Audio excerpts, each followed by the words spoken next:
김건희가 진짜 아플 수도 있다라는 생각에 어제 좀 조심스럽게 다뤘잖아요. 맞아요. 아시죠? 네. 이것까지는 근데, 뭐 조심스러웠잖아요. 네. 그 건강 문제는 좀 조심스럽기도 하고. 근데 지금 나오는 보도 보니까 이 사실상 병원으로 도망간 게 맞네. 그죠? 아 그렇죠. 네. 검찰이 16일에 김건희에게 3차 소환 통보를 했거든요. 예. 그런데 3차 소환 통보를 하니까 병원에. 바로 이제 어. 나 많이 아파. 우울해 이러면서 아. 이제 병원에 아산병원으로 그날 입원을 한 겁니다. 그렇습니다. 예. 이게 순차적으로 보면 더 열받더라고. 5월 14일에 1차 소환 통보를 했어요. 검찰에서. 검찰에서. 14일에 나와라. 그러니까 그때 김건희가 대선에 영향 끼치잖아. 그렇죠. 라고 한 거야. 음. 그러니까 대선 끝나고 이제 검찰이 2차 소환 나와라. 그러니까 김건희가 13일까지 나간다고 했어. 맞아요. 그러더니 하루 전날 야 이거 특검한다며 왜 니들이 왜 불러? 이렇게 한 거야. 어차피 특검 할 텐데. 그런 다음에 이제 또 16일에 오전에 나와라 했더니 그제서야 아파. 들어간 거. 이거는 도망간 거지. 그렇죠.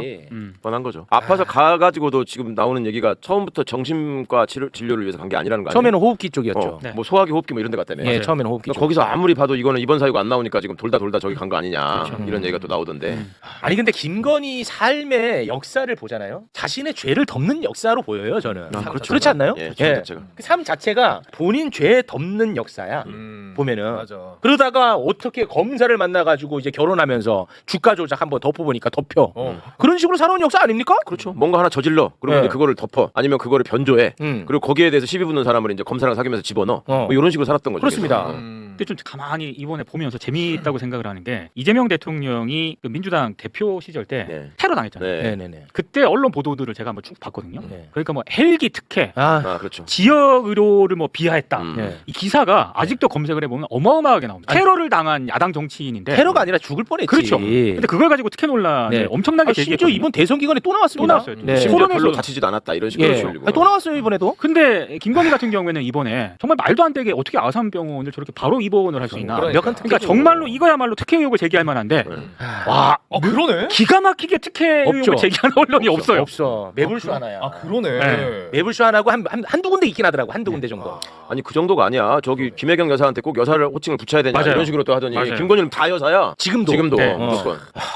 세상이 이게. 진짜 쉽지 않아. 그러니까 저는 그 또 하나 이제 의심병 같이 저도 이제 심하니까 이거 그렇게 볼 수는 없어요. 검찰에서 아니 이번 언제 하래요? 해가지고 16일 날쯤 할 수 있다 그러네. 그럼 우리가 오전에 출석 통보하겠다. 아, 그건 아닐 거야. 아닐 거야? 왜냐하면 우리 왜냐하면 지금 검찰은요 쇼를 하고 있어요. 안 그래도 내가 그 얘기 하려고 하는 거야. 그래요? 그래서 나는 검찰이 더 싫은 거야. 아. 지금 쇼하고 있어. 검찰은 무슨 쇼를 하냐? 우리 수사 잘하지. 우리 수사 잘하지. 맞아요. 네. 특검 너네보다 우리 더 잘해. 이거 보여주는 것 같아요. 제가 볼 때. 그리고 우리 할 만큼 한다 열심히 하고 있다. 예. 이런 거 하려고. 그 얘기를 좀 한번 해볼까 합니다. 네. 검찰 쇼. 네, 이제서야 검찰에서 수사 성과를 내는 듯한 보도 쏟아지고 있거든요. 서울중앙지검이 2024년 10월에 김건희 도이치모터스 주가 조작 혐의 털어줬죠. 네. 깔끔하게 털어줬습니다. 털어준 애들 다 도망갔죠 지금. 네. 근데 여기에 대해서 최초 고발자 또 최강욱 나와. 최초 고발자 최강욱이 뚜껑이 날아가서 털어주는 거 보고 최초 고발자니까 네. 뚜껑 날아가가지고 나 못 참겠다 해서 항고했습니다. 그런데 검찰이 이것을 받아들여서 서울고검에서 재수사를 이제 시작한 거야. 재수사 시작합니다. 네. 근데 이것도 또 열받아. 윤석열이 딱 파면이 되니까 파면이 되고 나서 검찰이 미래에셋을 압수수색을 했는데 그동안에는 한 번도 나오지 않았던 김건희의 육성 녹음 파일이 수두룩하게 나온 거야. 파면 되고 나니까 글쎄 말이야. 와 돌아버립니다. 그럼 이전에 수사할 때는 미래에셋 자체를 안 갔던 거예요? 아예 안 갔어요. 안 갔대요. 그때 이미 우리가 그 얘기를 했거든. 예, 지금, 했었어요. 공부만 저기 할 게 아니라 미래에셋에 사람 시켜가지고 계속 저기 했다는 게 흔적이 다 나왔어 기록에. 그렇습니다. 그러면 거기를 털어야지 왜 안 가냐? 그러니까 네. 거기는 뭐 직접 한 것도 아니고 갈 만한 저기 영장이 안 나올 거래. 거기다가 하면 나쁜 놈들이야 나쁜 진짜. 놈들이야 진짜 나쁜 놈들이야. 김건희가 주가 조작을 미리 알았을 가능성을 보여주는 증거라고 해가지고 어제 대대적으로 보도가 됐어요. 근데 이게 뭐 언론사마다 뭐 단독 달고 나왔는데 단독 아닙니다. 그래요? 동시다발적으로 다 뿌린 거야. 내가 볼 때는 그렇죠, 검찰이. 그래서 여기저기서 여기저기서 나온 나온 거야. 거구나. 뉴스마다 다 나왔는데 지가 다 단독이래. KTV 뭐 다 나오더라고. 그렇습니다. 그러니까 이거 검찰의 언론 플레이로 봐야 되는 거죠. 자 그러면 어찌됐든 뭐 이 내용도 중요하긴 하니까 녹음 파일의 내용 잠깐 살펴볼까요? 이 김건희 그 계좌를 관리하던 증권사 직원이 있지 않습니까? 그 직원하고 김건희가 통화를 하는 내용인데 거기 보면 김건희가 이렇게 얘기를 해요. 블랙펄에 계좌를 맡기고 40%의 수익을 주기로 했어요. 거의 반띵을 주네. 이게 반띵이야. 그리고 야 이거는 그러니까 여기 이제 요 다음 대화도 있긴 한데 뭐냐면 계좌 관리자 측이 수익금 배분을 너무 세게 요구해. 뭐 이런 취지로도 얘기를 하는 거예요. 그러니까 그런 내용들이 이번에 파일에 이제 확보를 한 겁니다. 검찰이. 이 얘기는 무슨 얘기냐면 자기 계좌가 주가 조작에 이용되고 있다는 걸 김건희가 알고 있었다는 얘기죠. 그렇죠. 미쳤다고 40%. 그러니까요. 40%를 왜 주냐고요. 그리고 그 미등록 투자 자문회사 네. 블랙펄 아시죠? 블랙펄의 직원의 컴퓨터에서 김건희 파일 나온 건 알지? 엑셀 파일. 엑셀 파일 알지? 네. 근데 이번에 그 통화 녹취를 봤더니 김건희가 증권사 직원에게 그 엑셀 파일을 넘긴 다음에 그 파일에 대한 이야기도 막 하더랍니다. 그쵸. 김건희가. 그러면은 설명을 다 알고 있다는 거야 김건희는. 근데 이게 이제서야 나온다.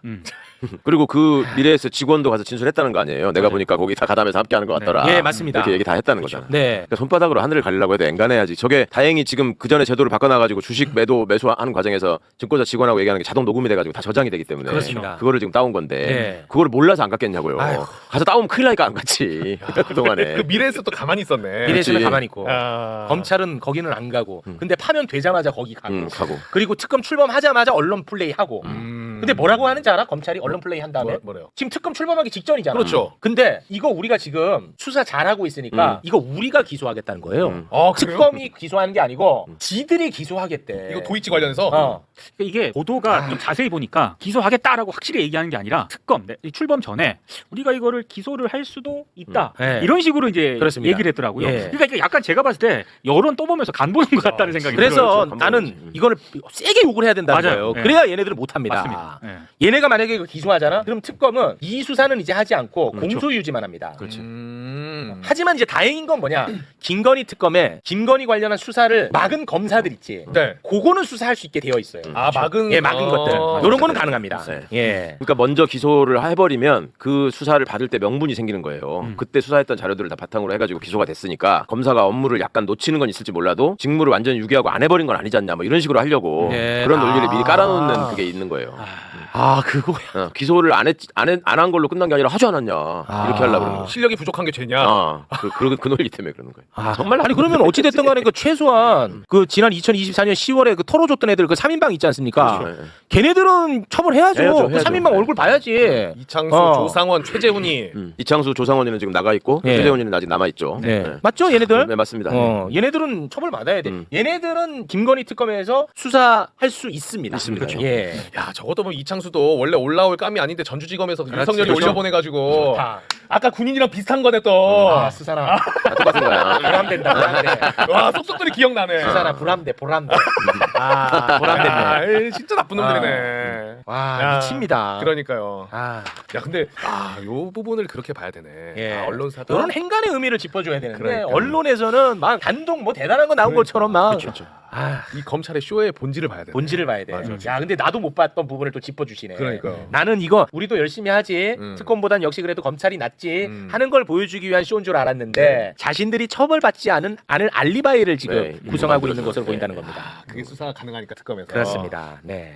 자, 그래서 요거 하나 좀 여쭤보겠습니다. 지금 특검한테 결국은 우리가 기댈 수밖에 없지 않습니까? 뭐 특검 지금 사무실은 다 꾸린 것 같습니다. 그런데 이제 왜 그러시죠? 아니, 아닙니다. 네. 근데 그 어제도 제가 이 얘기했다가 이제 욕 바가지로 먹었는데 저는 욕 먹더라도 하겠습니다. 네. 제가 옳다고 생각하는 일이니까. 저는 조은석 내란 특검이 정말 잘하길 바랍니다. 그렇죠. 얼마나 그렇죠. 간절히 바라겠어요. 하지만 나쁜 길로 가면은 그거를 잘못됐다고 경종을 울려야 된다고 저는 생각하거든요. 당연하죠. 네. 그게 어떻게 정권 발목 잡기입니까? 오히려 정권 발목 보호죠. 그렇죠. 당연하죠. 그런데 이 내란 특검 사무실을 서울고검에 자리 잡겠다. 그리고 지금 현재 임시로 동부지검에 사무실을 꾸렸더라고요. 네. 임시 사무실까지도 동부지검이더라고요.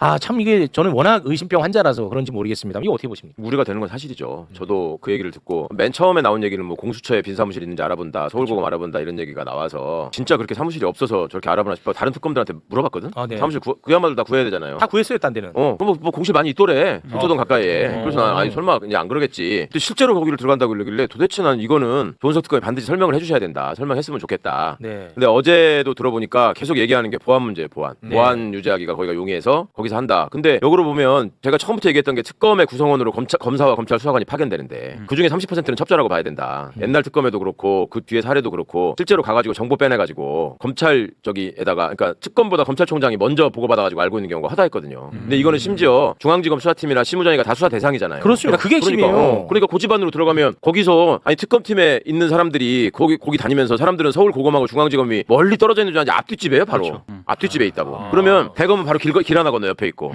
그러면 오다 가다 만난 사람들이 점심 먹으러 갈 때도 만나고 저녁 먹으러 갈 때도 만나고 그냥 이렇게 볼 텐데 그 얘기를 수시로 안 한다는 보장이 어디 있습니까? 네. 지금 누구 불렀다, 누가 뭐라고 했다 이런 얘기들을 자기들끼리 얼마든지 흘릴 수 있는 가능성이 있는데 그걸 어떻게 차단할 건지 네. 그 보관을 좀 얘기를 해줬으면 좋겠어요. 그렇습니다. 진짜. 아니 이게 그동안의 특검은요. 왜 특검이 출범했냐? 그동안의 특검은 검찰이 수사 의지가 없기 때문에 특검이 필요하다고 해서 그렇죠. 특검이 있었어요. 그렇죠. 근데 이번 내란 특검은요. 그 수사 의지 플러스 검찰이 수사의 대상이 되는 그렇죠. 특검. 범행에 가담했어. 대상이 되는 사안입니다. 그전 특검보다 더 검찰과 거리를 둬야 되는 맞아, 특검이야. 맞아. 근데 거기 안에 사무실에 들어가는 것을 지적하고 우리가 걱정하는 게 이게 어떻게 검특검 힘빼기입니까? 아, 참 속상하네. 아니면 그 이유에 대해서 얘기하신 것처럼 확실하게 좀 설명이라도 들으면은 합시다. 그러니까 생각을 해보시라고 그러니까 그냥 우리가 그냥 블랙펄 주가 조작 특검을 한다고 칩시다. 네. 그러면 그거를 확실하게 저기 하기 위해서 블랙펄 사무실에다가 특검 사무실 차리겠다. 말이 돼 그게? 말이 안 되잖아. 네. 삼성 특검이야. 삼성 그렇지. 사무실에 들어가서 하면 삼성 돼요? 건물에 들어가겠다. 거기 있으면서 신속하게 삼성 서류를 가져오는 게 필요해서 그렇게 한다. 네. 아니잖아요. 그거. 저는 그건 아니라고 봅니다. 그러니까 최상병 특검 사무실도 서초동 음. 빌딩인데 여기서 한 그 중앙지검 고검에서 한 200m 정도 떨어져 있다 그러더라고요. 그 맞아요. 주변에 찾으면 찾을 수 있다라고 하고 김건희 특검 사무실도 KT 광화문 그쪽에 리모델링 해가지고 공직이 되게 많대요. 네. 그래서 보안이라든가 이런 것도 굉장히 잘 할 수 있을 것 같다라고 얘기했는데 찾으면 찾을 수 있는데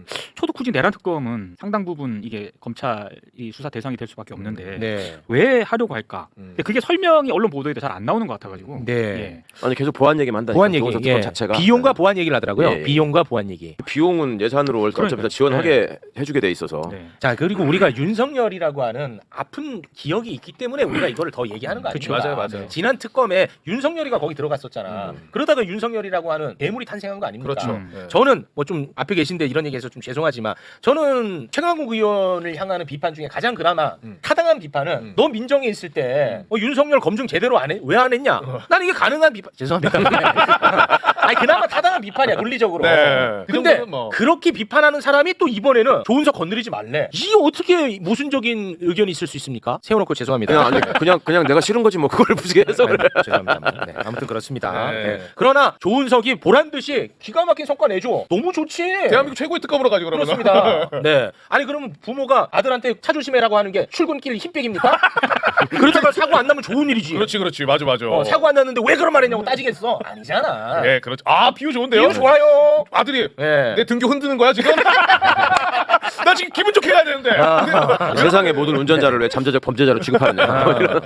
그리고 실제로 한번 사고가 난 그래. 일이 있었고. 우리가 다 같이 아픔이 다 같이 있잖아요. 아프고 지금도 그게 본질이잖아 윤석열. 그러니까 미리 차단하는 차원에서 이것도 좀 말씀드려야 할 게 있는데 서초동에서 지난 주말 사이에 도는 소문이 이게 고검에 실제로 들어갈 것 같다고 하니까 무슨 우려가 또 나오냐면 뭔데? 저기 가서 본인이 서울고검장 출신이거든요. 조은석 특검이. 네. 박세현이가 또 서울고검장이면서 특별수사본부장이었잖아. 그리고 계속 박세현이 만나고 다닌다는 얘기가 있었잖아요. 네. 근데 그게 이제 수사 협조를 위해서 만나는 걸로 당연히 생각되는데 그 외에 박세현이나 심우정이를 만났다는 얘기까지 있더라고. 그러니까 그렇게 해서 만나가지고 혹시라도 네. 이번에 검사들을 중심으로 해서 내란 특검이 성과를 내고 네. 그 성과를 너네들한테 얹어줘가지고 네. 내가 검찰이 살아날 수 있게 기여하겠다라는 얘기를 선후배 간에 한 거 아니냐라는 의혹까지 서초동에서 얘기하는 사람이 있어요. 아. 그만큼 이게 고검에 들어간다는 것 자체가 잘 납득이 안 가니까 그런 의심까지 받는 거예요. 그러니까 특검이 그게 절대 아니다. 내가 수사를 여러 번 해본 경험에 비춰볼 때 내가 30년 검사 생활했는데 여기 있으면 이러이러한 장점이 있으니까 국민 여러분 안심하십시오.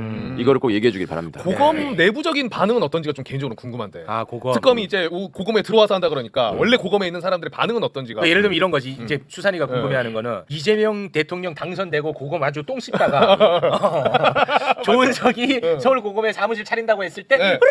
했다면 이건 아주 짜증나는 일이지. 그렇죠. 그런 궁금증인 거죠. 네. 네, 알겠습니다. 하지만 저희는 계속해서 관심을 갖고 지켜보고 그리고 또 잘 되기를 응원합니다. 그렇죠.